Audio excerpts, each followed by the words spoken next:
So I'll just right click, add an emitter, and there's also shortcut. You can press E and add an emitter. I'll take the fountain.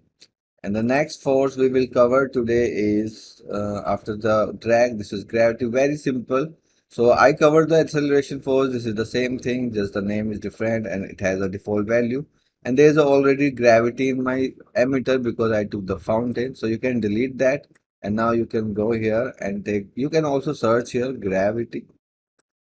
So by default value is 980 minus 980. So it's falling down. So basically it is the direction. You can also make it positive. So particle go up. By default is gravity makes things fall.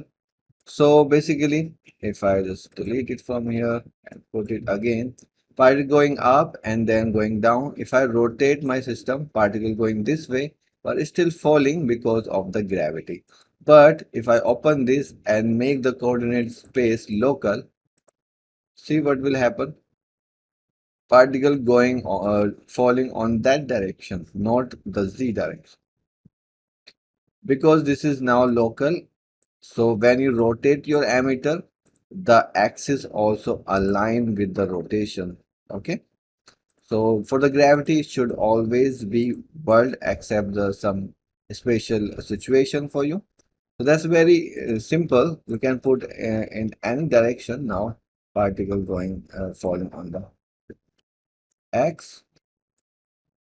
Okay, and even if you rotate, particle will go on the x. Cool. So this is very easy. I hope this is clear. Bye.